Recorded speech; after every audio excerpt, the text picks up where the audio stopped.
उड़ीसा के पुरी में स्थित भगवान जगन्नाथ जी का मंदिर पूरी दुनिया में प्रसिद्ध है। हिंदू धर्म के 4 धामों में से एक पुरी भी है। जगन्नाथपुरी में भगवान विष्णु के अवतार कृष्ण जी का मंदिर है। इस मंदिर में हर साल लाखों भक्त दर्शन करने आते हैं। जगन्नाथपुरी मंदिर का सबसे बड़ा उत्सव भगवान जगन्नाथ, बलभद्र और बहन सुभद्रा की रथ यात्रा है। यह यात्रा हिंदू कैलेंडर की आषाढ़ शुक्ल पक्ष की द्वितीय तिथि को शुरू होती है। देश विदेश से लाखों लोग इसमें हिस्सा लेने आते हैं। क्यों निकाली जाती है जगन्नाथ यात्रा? पुराणों के अनुसार भगवान जगन्नाथ की बहन सुभद्रा ने एक बार नगर देखने की इच्छा जाहिर की। तब भगवान जगन्नाथ और बलभद्र अपनी बहन सुभद्रा के साथ रथ में बैठकर नगर घूमने के लिए गए। नगर घूम के वे अपनी मौसी के घर गुंडीचा भी गए और 7 दिन तक वहां रुके। तभी से रथ यात्रा निकालने की परंपरा चली आ रही है। एक अन्य कथा के अनुसार कृष्ण की रानियां माता रोहिणी से कहती हैं कि वह उन्हें रास लीला की कहानियां सुनाएं। माता रोहिणी को लगता है कि कृष्ण और गोपियों की कथाएं सुभद्रा को नहीं सुननी चाहिए, इसीलिए वह उसे कृष्ण और बलराम के साथ रथ यात्रा के लिए भेज देती हैं। तभी वहां नारद जी प्रकट होते हैं और तीनों को एक साथ देखकर प्रसन्न हो जाते हैं और प्रार्थना करते हैं कि हर साल उनके भक्तों को इसी प्रकार दर्शन होते रहें। उनकी यह प्रार्थना भगवान स्वीकार कर लेते हैं। तभी से इस रथ यात्रा को निकाला जाता है। भगवान जगन्नाथ के रथ का निर्माण कैसे किया जाता है? भगवान जगन्नाथ की रथ यात्रा से पहले पवित्र वृक्षों की लकड़ियां इकट्ठी की जाती हैं।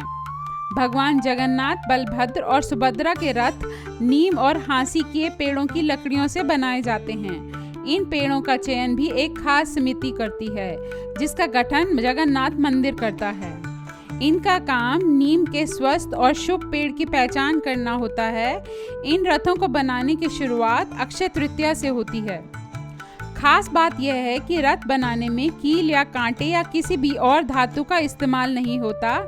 हर साल कुछ तय परिवारों के सदस्य ही रथों का निर्माण कार्य करते हैं। यह लोग इस कार्य में किसी भी मॉडर्न मशीन का इस्तेमाल नहीं करते। इनमें से कई लोगों को तो औपचारिक ट्रेनिंग भी नहीं मिली होती। ये लोग पूर्वजों से मिले ज्ञान के आधार पर हर साल सटीक, ऊंचे और मजबूत रथ बनाते हैं। जगन्नाथ रथ यात्रा के लिए 3 रथों का निर्माण किया जाता है। एक रथ में 14 पहिए, दूसरे में 16 और तीसरे में 12 पहिए होते हैं। इसके साथ ही रथों की ऊंचाई का भी विशेष रूप से ध्यान रखा जाता है। हर साल बनने वाले ये रथ एक समान ऊंचाई के ही बनाए जाते हैं।